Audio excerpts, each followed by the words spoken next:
The Film Crickets are intended for mature audiences. Any guests on the Film Crickets do not necessarily share the same opinions as the Film Crickets.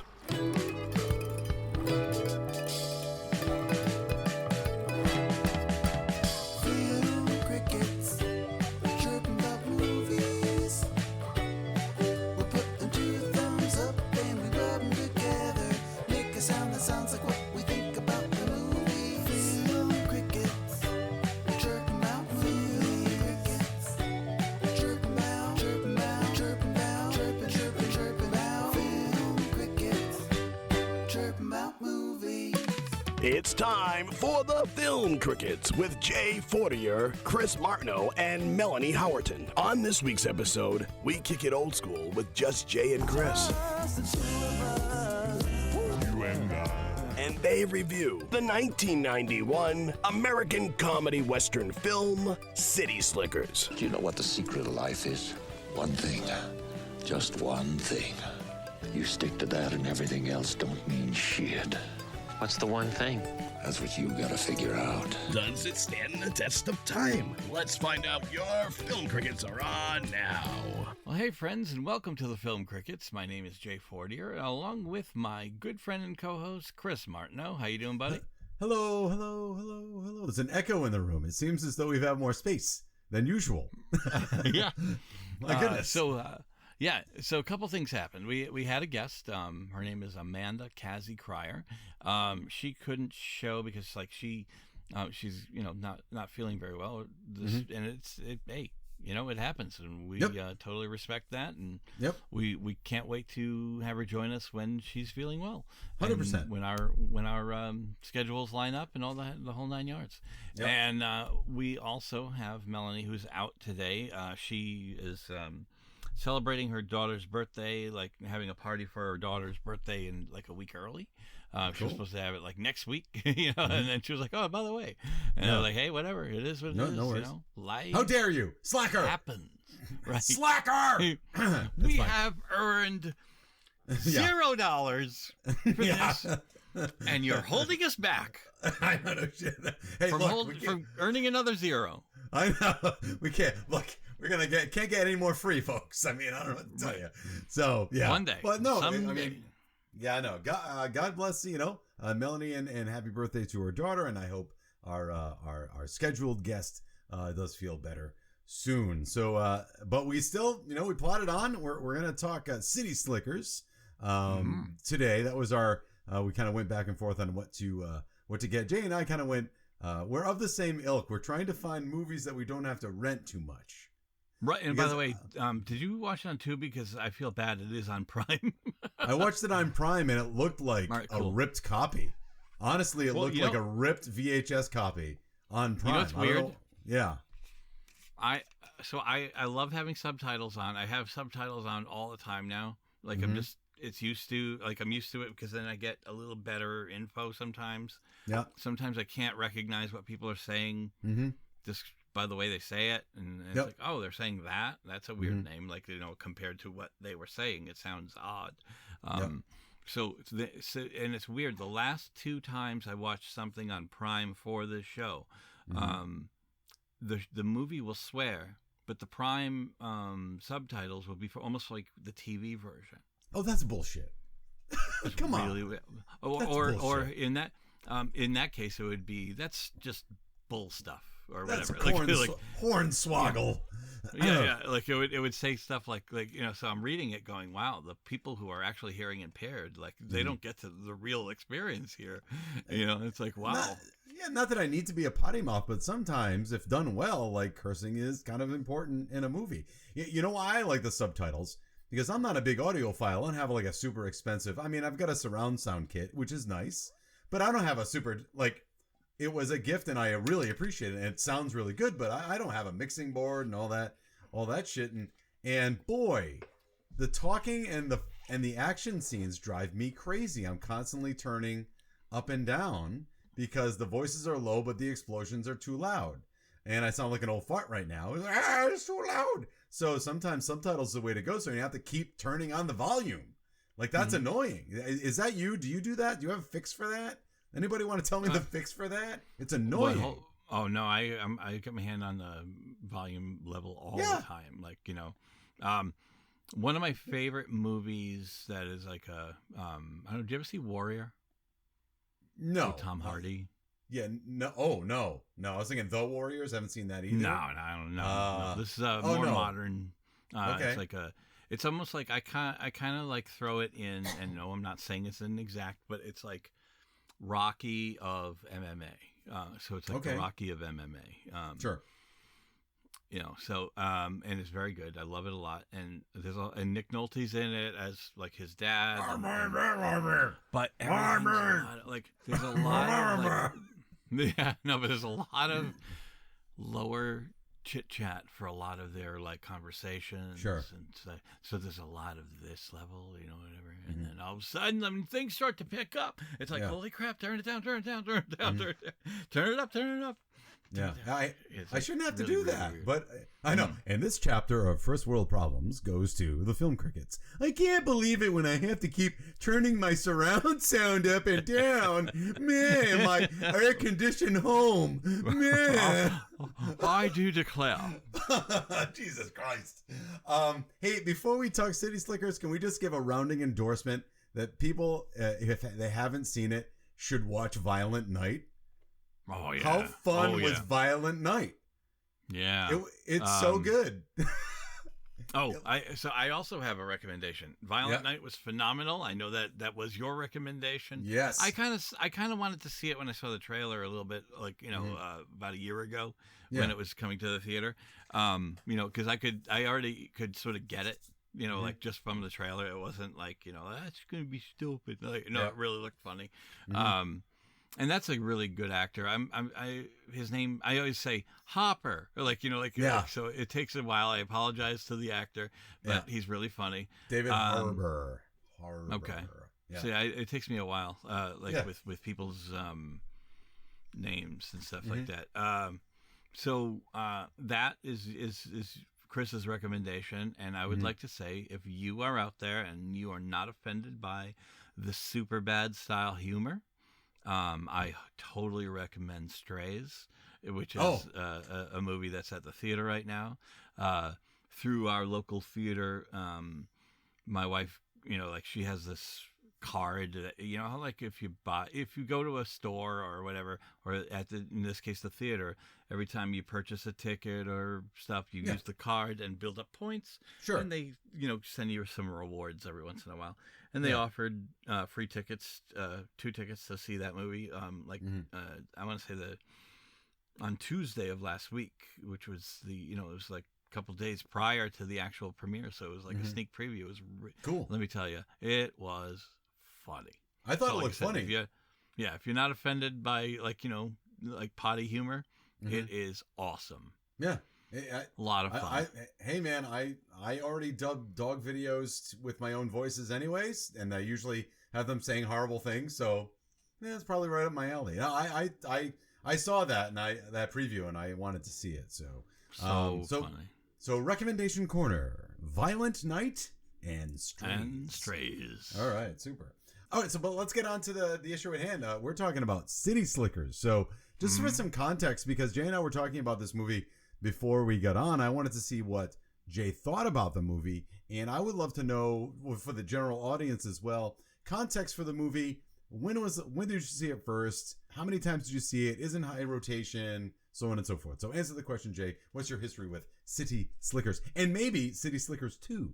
Yes, I saw it on video back in, you know, when it was released, 91? 92 probably, came out in 91. Either way, I loved it right away.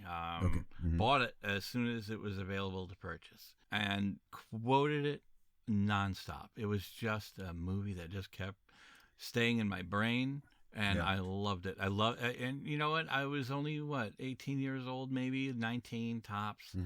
I was not going through any sort of like the words midlife crisis were not even on my radar. Like, but it didn't matter. It still landed. It was still a wonderful, heartwarming laugh fest. It was just, it kept coming. Cool. I wouldn't stop with it. It was so good. And as far as part 2, Okay, no. Like, I don't want to completely bash it because there's good terrible. stuff in there. No, but there's good moments. Like, okay, yeah, there's good moments. That's all I'm saying. Like, what I Okay. mean? Like, with John Lovitz, like, who is no Bruno Kirby, and I don't want to, like, they're John Lovitz is great in his own right. But, Bruno Kirby and Billy Crystal were, like, I guess, on the outs. And that's why he was not in part 2, which was sad. I felt bad. I really liked, rest in peace, because I really liked him a lot. I thought he was an underrated actor. And Lovitz had some great moments. It's obviously stupid moments, but they're funny. Like, where he says, I was waiting for you to come home. I figured I'd help out. I thought I'd milk the cow. I kept pulling and tugging. Nothing, not a drop. His name's Norman. Yeah. and like, there's another one where he was talking about, like, I was a pet detective, and like, you find out that people pay good ransoms for. He's like, ransoms, like almost like he's the one stealing the pets, Right? Yeah. And getting the money. They pay. Yeah. I meant rewards. So I mean, there was funny stuff. It just it fell flat. So Yeah. like, I get it. But So hate would be a strong word for me. I kind of, I'll get into it in a minute, but so when was the last time you saw it, like, relative to your recent, did you watch this yesterday? Yeah. Oh, yeah. Okay. So, and before that, many years or what? Maybe like 5 years ago. Okay. I know you're not writing the stuff down. No normal person should. I'm just wondering. I said guess. Yeah. Yeah. All right. So I saw this in the theater in 91. I know I saw it in the theater. I thought it was very funny. I was 16 years old, 17 years old when I saw it. I've been watching Billy Crystal stand up since about 1984. I had a video cassette of it back when HBO was like, I think Billy Crystal's joke was, on stage when he did a stand up for HBO back in 83, 84, said, I got a comedy gig on HBO, and people were like, oh, trouble getting work, eh? Like, HBO wasn't a thing, and now obviously it's this behemoth. But so I known his comedy, and I know his work with Robin Williams, and I think you can kind of see a little, because I know they let Billy improv in there in this movie quite a bit. So I thought it was very funny. I know that I showed it to a couple of friends. I know that I thought it was good. I saw City Slickers.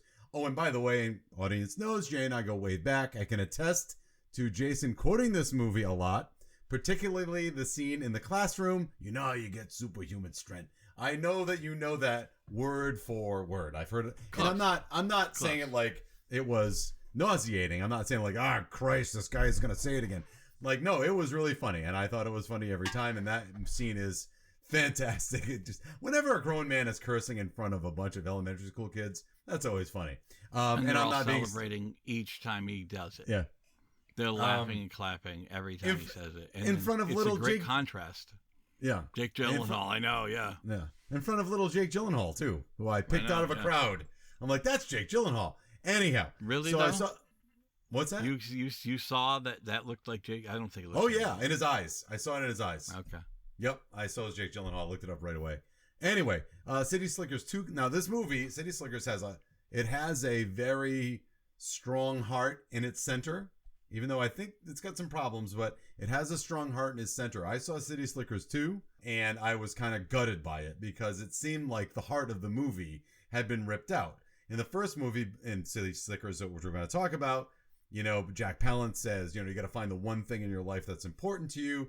Billy figures out what it is. And then in City Slickers 2, Billy Crystal says, the one important thing is a bunch of gold. I don't know. That fell flat for me. I thought they ripped the heart out of it and it just became a bunch of jokes. So because of that, I don't know. Not because I was angry at City Slickers 2. It's just a crappy movie. Whatever. It was no Highlander 2. The movie, one of the movies I almost walked out on. Almost. I was so close to getting up and leaving. So it's not that bad. But kind of a, you know what I mean? It's like, they ripped all the magic out of this movie. But it doesn't take away my experience of City Slickers. And since I saw City Slickers 2, I can't remember ever watching it again until yesterday. So it's been a while since I'd seen City Slickers 2. What's the matter, Jay? You did a spit take. What's happening? No. I was surprised you did. What? You watched part 2 yesterday. Oh, no, I didn't watch part 2 yesterday. No, I'm saying I hadn't seen it. I thought you said I haven't seen it in years, and until yesterday, I didn't watch City Slickers 2. You know, you watched them back to back? Let me clarify. Ever since City Slickers 2, I had not watched City Slickers until yesterday, so I apologize. Gotcha. All right. So let's get into it. We'll talk City Slickers here, and we'll go into IMDb, and here we go. City Slickers came out in 1991. Rated PG-13, coming at 1 hour and 53 minutes. One sentence breakdown comes to on the verge of turning 40. Ooh, 40. And sorry, an unhappy Manhattan yuppie. Ew. So I'm going to say that one more time. And this is where the context comes in. On the verge of turning 40, an unhappy Manhattan yuppie, which means he's successful, is roped into joining his two friends on a cattle drive in the Southwest. Directed by Ron Underwood, who also directed Tremors. Written by Lowell Gans and Babalu Mandel. Love that name. And it stars Billy Crystal, Jack Palance, Daniel Stern, Bruno Kirby, Patricia Wedding, Helen Slater, Tracy Walker, Josh Mostel, David Paymer, Deford Tambor, and a host of others. And Yeardley Smith. Can't forget. Yeardley Smith is in this movie, which was one of the greater moments. Okay. And by the way, like, she is like, I always have to pause it and go, hey, everybody, this is Lisa. like my kids, you know, like, ready? You're going to hear Lisa come in. And she doesn't change her voice much at all, like to become Lisa, you know? Right. And the last time you watched Maximum Overdrive with your kids, you did the same thing? Yeah, especially especially when she's like, I gotta go pee, and he's like, can I watch? No, can you not watch? Like, or whatever. It's like gross. Maximum Overdrive. Newlyweds. Yeah, Maximum Overdrive was directed by Stephen King, and he fully admits he was doing so much coke he does not remember watching. He would disappear for 2 or 3 days, and the assistant director would direct, and he'd come back. And he admits poor cameraman got like an eye out, like right. Yeah. Like, didn't he lose an eye? Something like that. So not a good time. Anyway, City Slickers. So, Jason, is it your birthday this week? It is. It is. Happy birthday coming up, Jay. Sincerely, man, I've known you for a long. 51 years old. 51 years old, and you know you can look back on your life half a century of J40, and you should be proud of it. You know, it's ups, it's downs, and everything in between. And I'm sure, I hope, I don't want to, broadcast onto you, but I hope you are in a good place, and I hope you're happy with everything, or if not everything, most things. Like, no, I'm not saying like, oh, everything's fucking rainbows, like, but you can at least be happy with who you are in your own skin. At 51, 39. So Billy Crystal in this movie. All right, before you go, 39. Okay, right. Go ahead. But let's now, context. I'm 48. I'm 48, going 49 in December. Okay, go ahead. We have mentioned many times that back then it was older. Like yes. For instance, like 39 is probably like 49. Yes. Like 39 back then was 49. Like sure. Everybody was like kind of an older bunch, so like it seemed more like end of the world, right? And to that I'll add, when we first saw this movie, and maybe when you were watching this movie kind of more, in a higher rotation than maybe you do now, you were younger, and 39 seemed a long way away, right? So you could imagine when you're 16, you can't even imagine 39. And so when I watched, and again, I didn't know this at the time, but maybe this is why this movie didn't have the same magic for me this time. Not saying it was bad. Didn't have the same magic because I just couldn't get on board with Billy Crystal this time around because I'm older than him. And not only that, but he's having a midlife crisis at 39. And he lives in Manhattan and can afford an apartment and he can have dinner parties in the middle of the week and can go to Barcelona and run with the Bulls on a moment's notice. He can afford all this stuff. And part of me was like, what are you complaining about? You're complaining about your job? Like, I don't, can you help me out? Did you didn't have a hard time with that this time? I think because first off, it's a boring job, right? Like, and he's lost the love. Like, obviously he had the love at one point, because Jeffrey Tambor comes in and says, "Come on, man, you used to be the go-getter. We used to laugh at guys who bought this shit." Because he's a ad salesman for radio. Yeah. But like, though that is paying for his life, I think that's also what's keeping him there. Mm-hmm. But he doesn't like it anymore. There's nothing exciting. There's nothing that's driving him other than the fact he's got to go to keep, like, sort of like Joe versus Volcano. You know what I mean? Like, he's going there.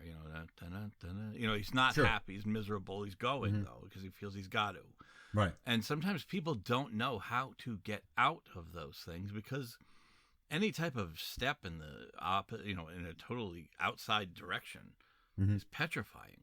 Sure. Agreed. So I can see why he doesn't know where to go, because he's like, I hate this fucking job. But I feel trapped, and that's why he uses that word, and she thinks he's trapped in the marriage when he says that. She's all upset, but he just doesn't know what to do anymore, because like part of what you are is your career. You know what I mean? Like, and he doesn't feel it represents him at all. Right. So I see why he's depressed. And then once you're in that like ball of depression, I can imagine you don't even know where to turn. Sure. Like, what makes you? I don't know what makes me happy anymore. And so I sort of understand where he's going, even though I'm not saying I'm that way, but I sort of, I empathize. No, you can empathize with that. And what we're seeing here at the beginning of the movie is him basically, he can't imagine doing this till he dies, and he can't imagine where he is until he dies, which is the definition of the midlife crisis. I also think that in the time of the late 80s, early 90s, this term midlife crisis started to get some steam. And particularly with divorce rates going up in the 80s and the 90s. And the reason for that divorce may have been, if not, or one of the causes was this midlife crisis by husband or wife or whoever, that they couldn't just see doing this forever, like forever. And I think that starts to gain traction. And that's why at this point in the movie, or I should say the movie is written around this idea of the midlife crisis, and it's having such traction. This idea is something you have to fear. Like, basically, what I took out of it when I was young is, when you get to about 40, you're going to be swirling around in confusion. You're going to do stupid shit because you don't know what to do, which may or may not be the case. And it would be different degrees for different people. But he also has two friends. And who are also going through their own versions of the midlife crisis. Now, how great? What's the tall guy's name? Daniel Stern. Are you talking about his character name in the movie? Yeah. Phil. All right. So Phil is he is not a yuppie. He works at a grocery store for his father-in-law with his very oppressive wife. No digging at the situation, but I think it's so lovely that you have the other friend is having his midlife crisis and dating people that are younger than him and taking them on all these adventures, like running with the bulls in Barcelona and so on and so forth. And he is trying to suck the marrow of life. And this other guy is pretending to sleep so he doesn't have to speak to his wife. And that's how he's dealing with his kind of dead-end existence, sort of. Like, I'm just in she's horrible. Yeah. As long as I don't say anything, I won't be in trouble. So I'll just pretend that I'm sleeping. And that is so funny yet so depressing all at the same time. He's one of those, it's one of those things that, like, I know in the movie, I know that character, he cheated on his wife with Yardley Smith. And she comes in while Billy Crystal's having a birthday party. She shows up and says, I was told I could find you here. No. Like at a total stranger's house, right? Yeah. Like apartment, and says, I'm late. And she's like, I missed my period. Why is she telling you, Phil? And he's like, because I'm her manager and we have a good health plan. Yeah. Right. No, I took one of those. My favorite is I took one of those pregnancy tests, the ones that are on special in aisle 8. Yes, that one. Yes. Like he knows what's on sale. Blue. Yeah. Right? And let me tell you something. I want to say this, that I wouldn't call him somebody who would be categorized as a cheater. Meaning, no, in life, you know how like you say, well, once a cheater, always a cheater. Well, no, I think this guy was so fucking browbeaten by this evil woman, okay, who just loves to control and ruin this guy, like make him into the size of a thimble. You know what I mean? Yeah. He's emasculating. There's nothing. Yeah. He has emasculating. Yeah, totally emasculating. I mean, he has nothing left. It's one of those, like, you know, I'm not ever recommending that, but at the same time I go, yeah, I can't blame him. Like, you know, I totally get it, you know, because you know, he needed anything other than, and that was unfortunately the step. It wasn't the right step, but it was. No. It got the ball rolling into where he needed to be eventually. Like, you know what I mean? Because then, you know, it's now a do-over. Because he's afraid too, right? So it's the fear of the do-over, right? So Billy Crystal doesn't want to get out of his job because he doesn't know what else to do, and then Phil is the same way. Like, well, this is all I know, so I either have to nap through my life or take this moment to start things over. But he has that blowout with his wife, which decidedly so, evil or not, it's over. And it's great though. Like, fucking like, that line! If hate were people, I'd be China is the best line. I love that line so much. And then he turns and looks at the party, and they're all dumbfounded, like, yep. Oh, you know, he realizes, that was just in front of everybody.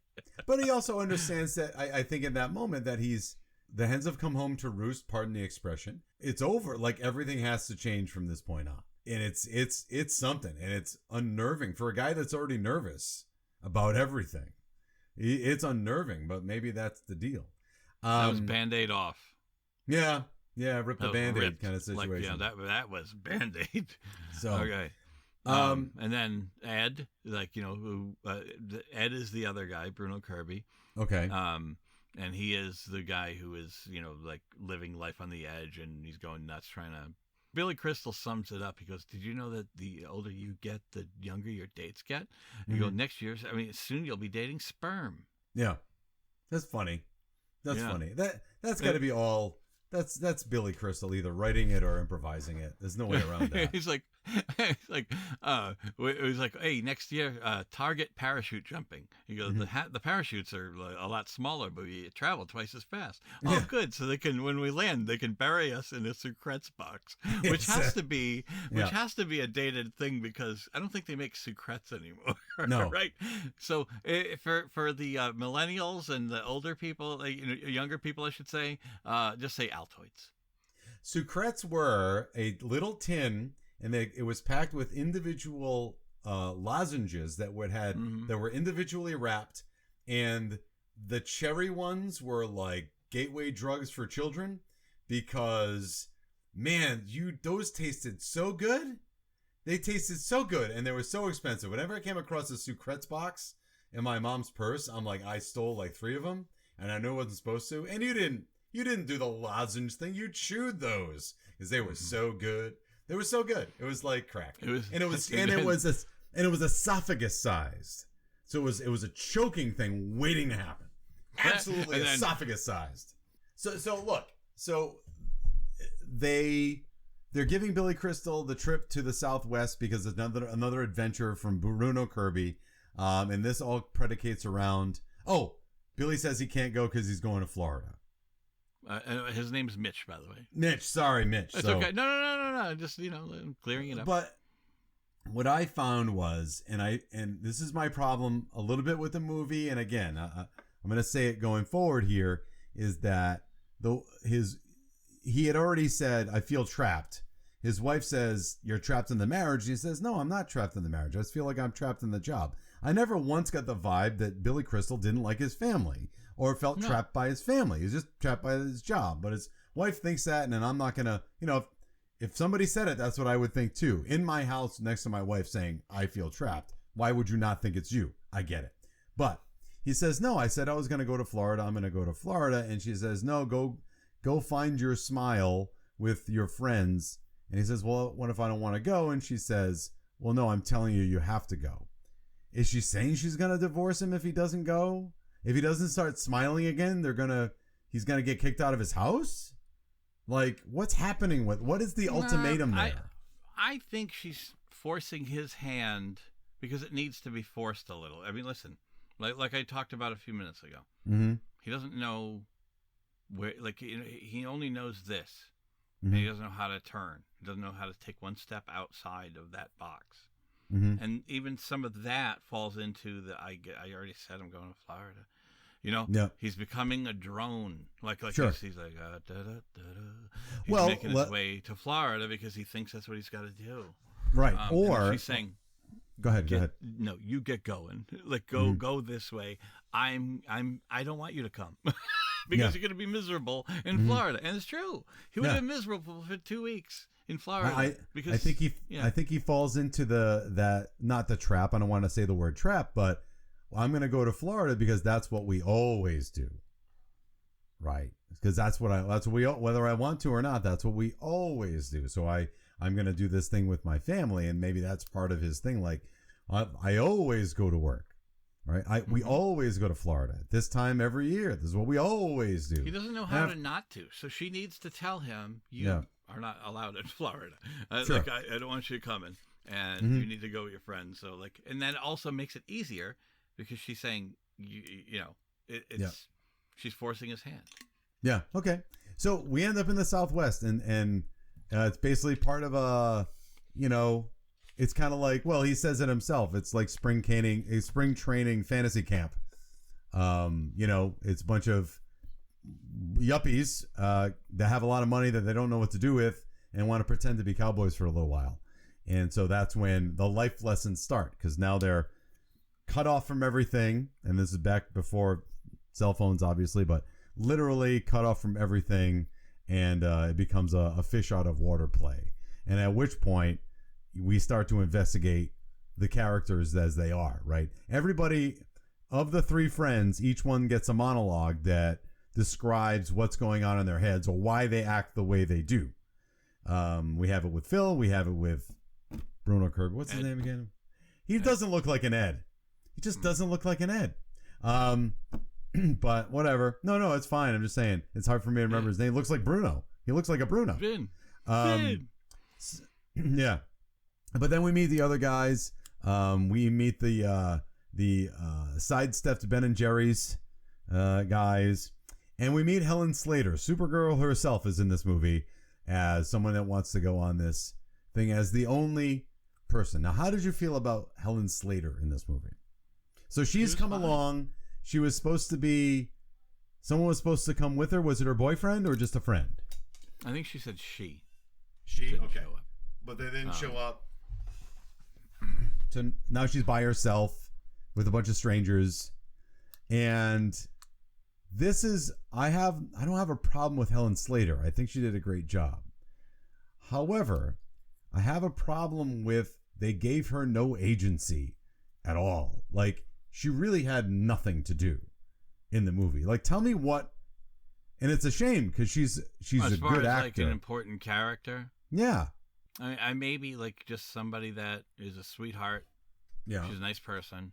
Mm-hmm. And that even though all these things happened to Phil, which is Daniel Stern, he still, because he is truly a nice person, a good person. Yeah. It gives him an extra layer of hope because at the end he ends up sort of with her. Like right. That's what you're supposed to assume when they share the cab. At the right. end, so I guess if nothing else, it gives Phil something or someone to realize that there's more to life than that evil witch that you were just with that happens to be the mother of your kids. I understand that, but they don't, through the whole movie, they talk and stuff, but she has almost a stronger relationship with Billy Crystal or even the ice cream guys than she does with him. And she kind of telegraphs that she likes him once by just saying hi. So I'm not, and here's my problem. I think they underused her, and I think it's indicative of things that happened in the 90s. She shows up as the only woman, and all the other men when she shows up at the beginning, when they first show up and they all like are agog and don't know what to do with themselves. It's like, is this really all she's going to be? And then you've come to find out that's kind of all she is. And that's kind of too bad for Helen Slater. It doesn't give her any agency. It doesn't give her anything to do. Now, that was pretty typical back in the 90s. So I'm not apologizing for the movie. Like, that didn't even blip on my radar. But as you go through it, you're like, she's just there. I know Billy Crystal's not going to cheat on his wife because he has no problem with his family. He has a problem with basically himself and existential dread.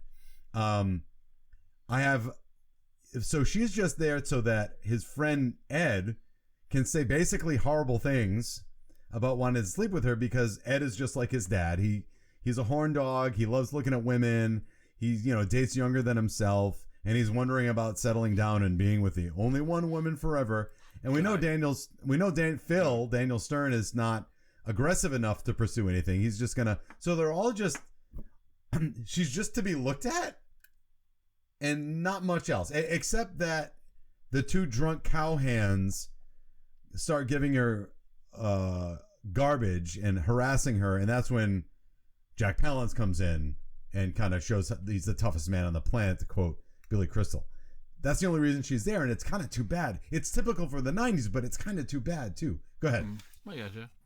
No, but how great is Bruno Kirby's line when she rides by and, she's bouncing a little bit, and he goes, that saddle's having all the fun. Yeah. Well, right. No, what I'm saying is he's so unapologetic about being so dirty. And then, but see, it's not, it doesn't allow you to stay there in the sense of where, if this was like an American Pie movie, we would all be like, ha ha ha, and that's it. Yeah. That's the joke. Where then you got Billy Crystal that goes, oh, that's nice. I'll put that up there with bang the shit out of her. So he's the good person that sort of balances it back. So it's funny to hear the line, but it's also saying that's really not an appropriate thing to say. So I like that, I am glad that Billy Crystal does keep him in check, because Billy Crystal does actually understand what it means to love and respect somebody, and Ed does not. And he's not there yet because of what we learn about his backstory with his father. I guess my issue, and then I'll get off of this because I'm not being Mr. Woke here. All I'm saying is, it was tough for me to have him talk about now, not when I was 16 and in the 90s when all movies did this, but now, I guess I'm tipping my hand about whether it holds up. But now, when he talks like that about Helen Slater, not over and over again, it's not constant, but she's just something to be looked at, and then for him to make a comment, my trouble is, aren't I supposed to be identifying with the three friends? Aren't I supposed to try to find them lovable, even though they have their problems? Like, Phil is lovable, even though he slept with a stock clerk and maybe impregnated her, which we find out we didn't. Billy Crystal's lovable, even though he's kind of mopey all the time. And, is Ed supposed to be lovable, yet still say all these things? Are we supposed to side with Ed? And because of that, I don't know. I don't know how much he learns by the end of the movie. Well, which you know what I mean? I was iffy on Ed. Don't forget the conversation about when they're sitting there. What's your best day ever? And he says the best day was the day that my mom and dad were fighting, and he was cheating on her again. And I said, we don't need you anymore. Get the hell out of here. I'll take care of them. And then he's like, and then I never saw him again. And then he goes, well, what's your best day? What's your worst day? Same day. And so it's just, he's just not over a lot of these things yet. So his journey is still taking place, but he does have warm moments with people. He's good with Mitch, Billy Crystal. He does warm up and try to encourage him a little bit, hey, Mitchy the kid, we need you, type of thing. He's still on his journey. So he's just he's a lot further along than everybody else. But I guess at the end when they're starting to come upon things I think I'm going to go home and, change careers or whatever. And I'm going to go and do this, and he goes, I'm going to go home and get Kim pregnant, which by the way, prior to that, he was saying, I don't ever have a baby. And then actually, now he just got married not that long ago. And he's saying, I don't want a baby because I'm not sure I want to be with this one for the rest of my life. Right. Like, so he's still having, because he still has his problems. But if you never work out the problem that you had with your father, who was always leaving, and you're trying, he's, he's not over that shit. Like, then he brings up that awful thing about the Kellogg's variety pack. Yes. Oh my God. That's what I mean. Comparing women to cereal. Yeah. Like every day it's cornflakes, but maybe you don't want cornflakes anymore. Yeah. No, but listen, you're not supposed to warm up to him in that, not everyone's going to have like the same moment with that they're going to fix. I think his comes a little later, I guess. Like, he's not 100% there yet. I'm not writing him off. All I'm saying is like it's kind of, I had a hard time siding with him, and I had a hard time seeing what his arc was, because he's where's Melanie? I'm bringing up arcs. He's always confident. You know what I mean? What's he going to learn from this cattle drive? He was confident going in, and then when the shit hits the fan, but it sounds the same. Like from our standpoint, it sounds the same. And at the end, when he's driving cattle across a river and people are almost drowning and they go to save Billy Crystal and Norman, to me, he didn't really go anywhere. And then suddenly he goes, when I get back, I'm going to get her pregnant. And says it really kind of, I was like, oh God, it's like, this is my role. I get them pregnant. I don't know. Well, he went to go down the hill. Like when that steep hill that goes to the river, and it's scary. I know the movie, and I'm still scared as he's going down. Like even though I know he's gonna make it, it's like I wouldn't want to do that. Sit on top of a horse and like have it slide down a hill. He showed his true colors. I think, like how scared he was there. He was just going forward and going for it, but he wasn't ultra confident. I don't think he was when he was there. So I just think, I don't know. He not everybody's that quick to turn around. I'm just saying the things I observed. Sure. In the way that I see it, maybe with different eyes. But so we haven't talked about Jack Palance. We gotta bring up Jack Palance. Curly, not Curly's brother, the twin who had the gold. Curly had the gold. Sorry, the City Circus 2, folks. You shouldn't watch it. So he's fantastic. He has that voice. It's not necessarily deep as much as it is gravelly. And he's always got that poor guy. He can cigarette act with the best of them. He always had a rolled cigarette in the side of his mouth, but you could still make out what he was saying. But he had that thing clenched hard. So good for him. And he sweeps in out of nowhere. Suddenly, Curly's there. And he's always taking people by surprise. He's almost a presence, like Jason Voorhees. Like out of nowhere, boom, Curly. And he's here to let you, to kind of steer you straight, or scare you straight, if you want. But obviously, we're waiting for him. How much screen time does he get? A lot? Not a lot. Did he get I believe he earned an Oscar for the movie? Best supporting actor? Well, he was extremely dominant for that small role, that small part. Oh, yeah. I'm not taking it away. Like, I buy that he is a plains cowboy. I am on board. I am that he can, and the way he scares Billy Crystal at the fireside with that harmonica and knife work was fantastic.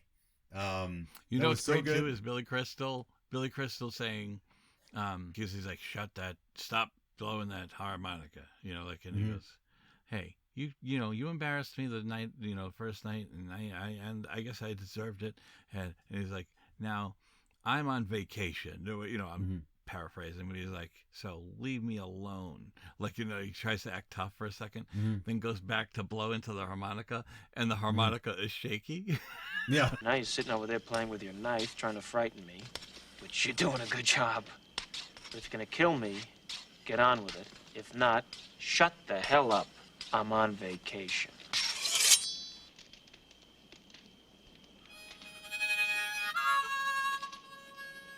It's way more like trembly. It's so awesome.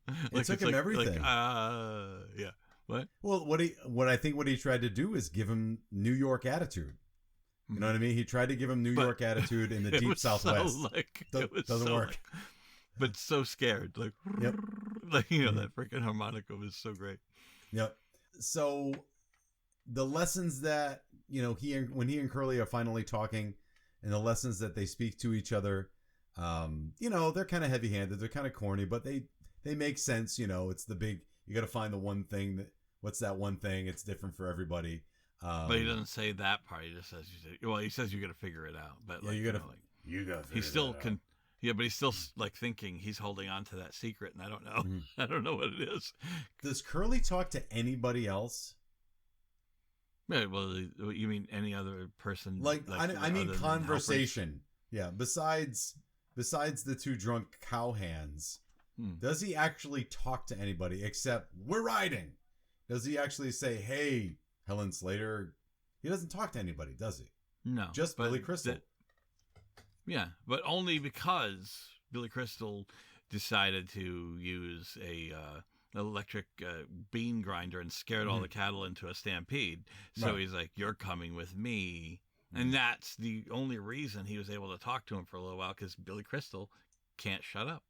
Yeah. So he finally nudged him enough where he finally spoke up and started to talk a little bit.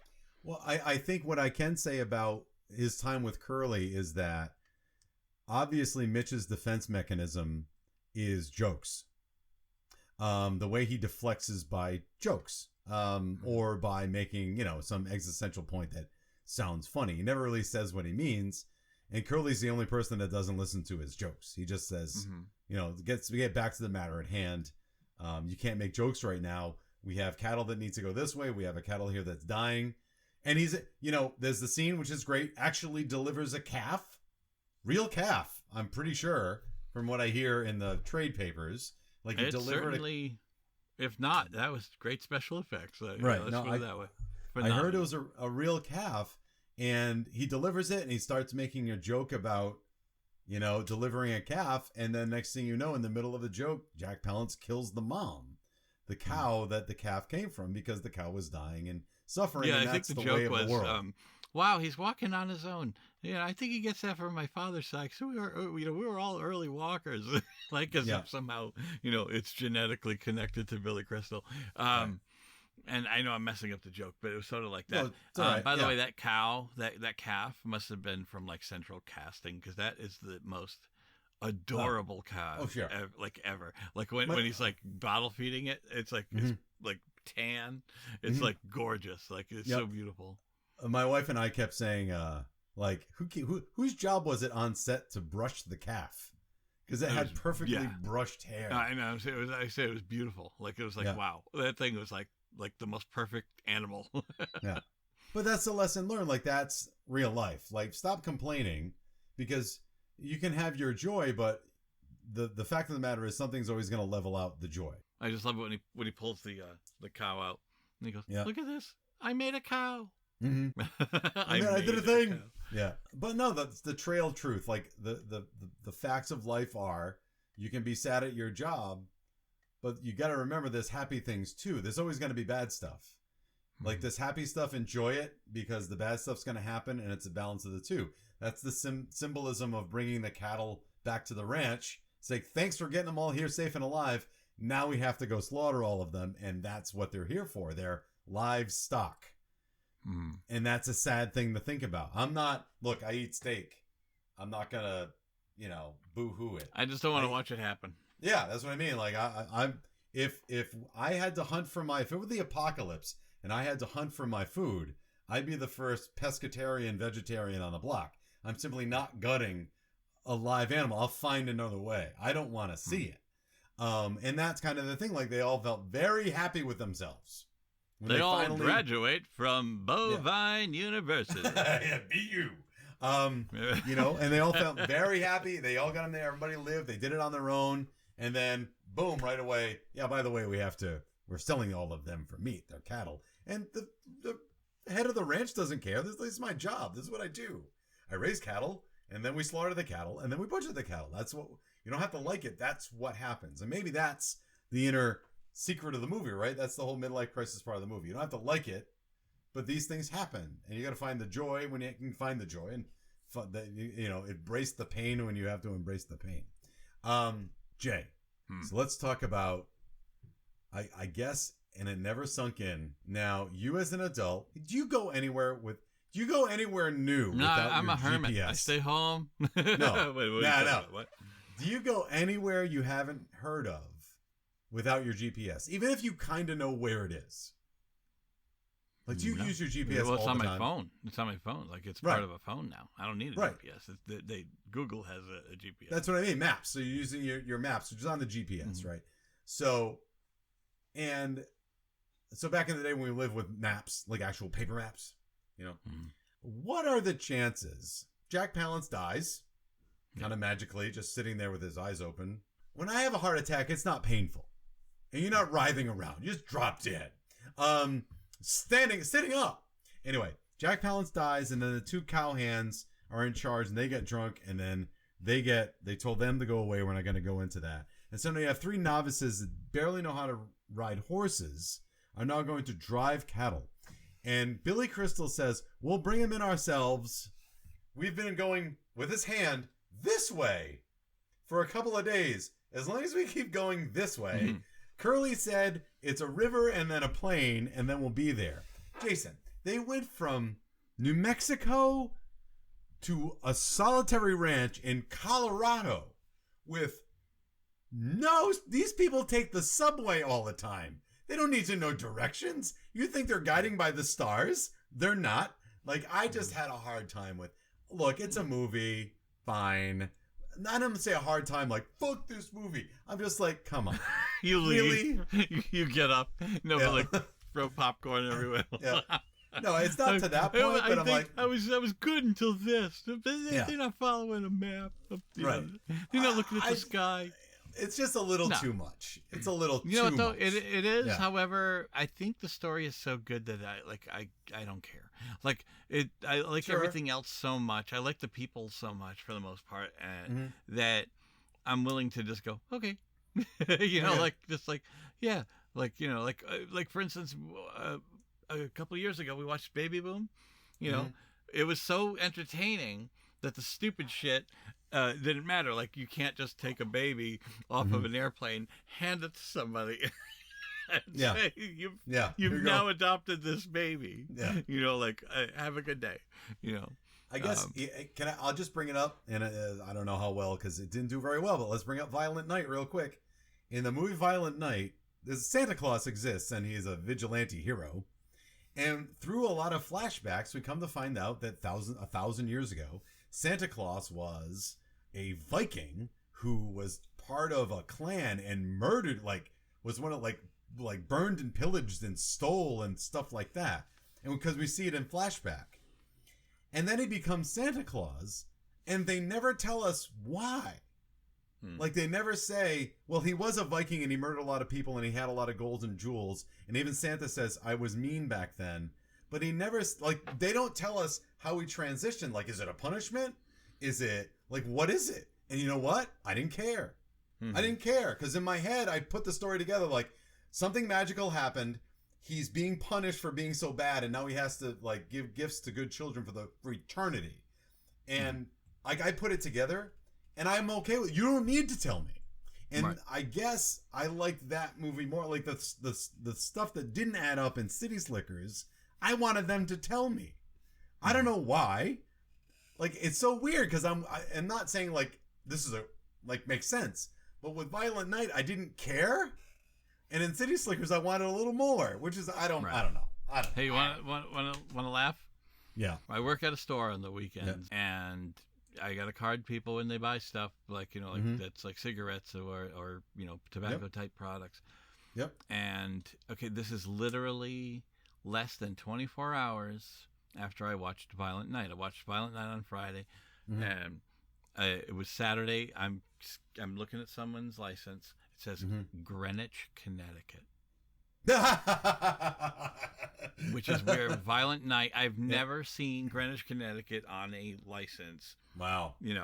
Well, like, I'm not saying it's that weird. It's less than 24 hours after I watched a movie that takes place in Greenwich, Connecticut, or at least, is set. So I was like, dude, there's this movie I watched last night. And he's like, really? I've never heard of it. I'm like, it's on Prime. It's phenomenal. Watch it. All right, thanks. So City Slicker. So, look, the end of the thing, Billy Crystal, and I will mention this, and I think it's time to do Final Judgment, but at the end of the whole deal, Philip, Helen Slater likes Philip. They just go off. They fly back home to New York City. Helen and Philip go off in the same cab. Hopefully things work out. We don't know. Ed, huh? Yeah. Ed says he's going to get his wife pregnant. And that's where that leaves. And he wants to be a one-woman man. And we don't know if that's going to be the case. And we see Billy Crystal, and he says, I had to figure out the one thing, and my one thing is, and then his kids come running out of the cab. And then his wife comes out of the cab. And to me, again, watching it older, that falls flat. Because I already knew that was his one thing. He didn't. Yes, he did. No. Yes, he did. He hates his job. I know. His problem was his dead end, supposedly dead. His problem was supposedly his dead end job that pays a shit ton of money. But fine, whatever. You don't like it, then quit. It was never his one thing. Was always his family. He was never gonna cheat on his wife with Helen Slater. He was never gonna abandon his kids. He had no problem with them. So I didn't see I already knew that. I already knew that was his one thing. Well, go ahead. No, I think the hornet's nest was so big, like that other thing that was bothering him so much. Yeah, you can't see that they truly do make him happy. Okay. He can't see it, like because he's blind by the depression. Okay, I guess what I'm saying is, as Mitch's character, I never once saw that he didn't have a seed of love for his family and his children. I understand where you're coming from, that the job was masking everything. But to me, his one thing was, to me, the way I read it is, this is their opinions, it doesn't fucking matter, right? To me, it was he always knew his one thing. So I just didn't get where it was like, the way that it's shot, it's like a big reveal. And I'm like, it's not a big reveal. Like, I already know he loves his family. He's never said he hasn't. So I guess that's where I see your point, Jay. I'm absolutely hearing your point and get it. I just didn't feel that when I watched that final scene as a 48-year-old. I don't know. So well, because maybe because your life has changed over, like, you're not. No, I'm saying, of course it has. I'm not saying maybe, but I meant, like, maybe it's because all the life that you've lived, you're looking at this like you can't look at it the way you always used to, because you watched it from a 16-year-old eyes. Like, and that's now you're my point. At it, Yeah. That's my point. Yeah, no, I get it. To me, as a 16-year-old, I would kind of understand where an ancient 39-year-old would be thinking this stuff from a 16-year-old's perspective who have seen nothing, right? So I don't know. Again, I'm just either way telling you how. So that's that. And by the way, I know we already discussed this a little earlier, but that Career Day is the best. Oh yeah. The man that's before Billy Crystal, like, that's like a construction guy. It's such a great contrast, because then Billy Crystal is like the most depressed guy on the planet, trying to tell kids. Like, my favorite is the way that guy hits the word bitch is the funniest thing. Hey, you stupid bitch. Like, right. You can't go there, you stupid bitch. And he's talking about, like, a woman who walks through the ropes of a construction site that, he goes, like, and he says, my favorite too is like, you know how, he says, all of a sudden, this big steam fit and burst, and this enormous goddamn crane crashes right down on her legs, and she's screaming, my legs, my legs, and they say, no shit, your legs, you got a 2,000-pound goddamn crane on them. I mean, that's fucking funny. You say that in front of a bunch of kids, at class, and it's like, that's outstanding. Just that's funny. No doubt. And then he ends it with, the moral of the story is, don't go where you're not supposed to go, because there may not be someone around with superhuman strength to save your little ass. And don't do drugs. That's it. That's it. That's all I got. No, he says that's all I got. Really? I think that's all I got. Well, we just have to go back in time and just, I don't fucking... No, I'm just saying, it's like, to me, it's funny, like, that's all, I gave you everything I got. I got nothing else to say. But then Billy Crystal goes to talk and says a couple of things that's depressing, and he starts making the jerk-off motion. Yes. Oh, my God. In a second. And by the way, did you recognize Danielle Harris? Yes. In the class, she's like, "Are you a disc jockey?" She's the one from Halloween 4. So, all right, here we go. Final Judgment. It's time now for Final Judgment. Are you ready to rubber stamp this bitch? Here's the Final Judgment. The men behind me could dish out some Final Judgment. No doubt. You got Freddy, Jason, Michael, and Leatherface. Yep. Good old Leatherface. Anyways, let's talk about our facts, not opinions, about how well this movie holds up today. Oh, right. So I'll go, because I think Chris is he's been champing at the bit. Champing, yes. Champing. Yes. That doesn't flow very well off the tongue. Anyways, to give his opinion. Well, I can see. Yeah, I would say no. This doesn't hold up for just many reasons. I think you'd. Let's start with the career in radio. Children today, or anybody today, we were like, "What's radio?" Yeah, we thought. Does a guy work for somewhere like a website or something? No. So I know radio stations still exist, but boy, are they a dying breed, and they're really not what they used to be. So anybody who's got a really great career selling ads on radio, let's start with that. Then just all the things that we mentioned, I think, throughout. I don't think we have to rehash them. The Helen Slater not having the big role that had anything other than here comes a future love interest. Yeah.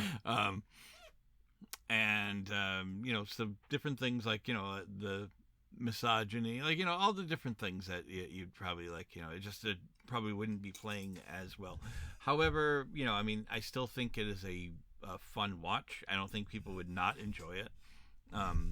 So I think people would still get a lot out of it as far as laughs and their the emotions. You can you really like the people, or at least some people, and I think you get. I think it would still be enjoyable today. So it's a no. Jay, I think. Yeah, I think I agree. I don't think it holds up for the reason that you said. Again, I'm not going to not recommend it. Just understand that it's a movie from 30 years ago. Movies were made differently then. Like I said, the sexism and the misogyny and having Helen Slater not giving her much agency. Unfortunately, that's how movies were made. That's how characters were written in those kind of. And by the way, not a lot of comedies around left anyway, right? Particularly not like this. So that's how it was done. I'm not excusing the behavior of the movie, but that's how it was done. And maybe that's why you have to watch the movie to see how we progress that. And by the way, there's no reason if you were to remake the movie, you could, not saying you have to take out misogyny and sexism if you're trying to show that a character is misogynistic and sexist. But what you could do is give Helen Slater a little more gusto. That's all. I'm not saying turn her into whoa, shut up, and punching him and stuff, but you give her a little more chutzpah. Definitely, rather than just being like, oh my God, because she has much more to offer than that, even if she wasn't Supergirl, which was terrible. Now, it's a bad movie. Not her fault. Yeah. What's that? I said not her fault. You can't. No, not her fault. No. Yeah. No, she did a great job. That movie. No good acting could make Superman 4 a good movie. Nuclear Man. Anyway. It doesn't hold up. It's got also some of Billy Crystal's jokes that he improvises. One of them, the horse goes backwards and he makes like he's Michael Jackson. I don't think anybody gets that anymore. I could be wrong. There were a couple of those that were very topical, but what are you going to do? So, dated, it doesn't hold up. Give it a shot if you want. Billy Crystal's good in it. and it does have a kind of a ticking heart at its center. Even though Jay found it a little easier than I found it, it does have a heart there. It's not just all gags and yucks. So, so there it is. All right, man. Well, I'd like to thank Chris for being here today. It's the moment where we start thanking everybody, our guest, and tell us where you are. That's all right. Well, no, it's so bare bones. It's we kind of don't even Well, here's what I've got coming up. I'm heading off after my summer break is over, and back to high school. But yeah, it was a rare moment with the two of us. It was cool, a lot of fun. And though we miss Melanie, I'd like to thank Steve Lavoie for our vocal imaging, and Draco and the Malfoys for our awesome theme song. And it's just phenomenal. So many people love it. Until next time, movies may not age like fine wine, but we drink it anyway. Bye. See you. Film crickets, chirp about movies.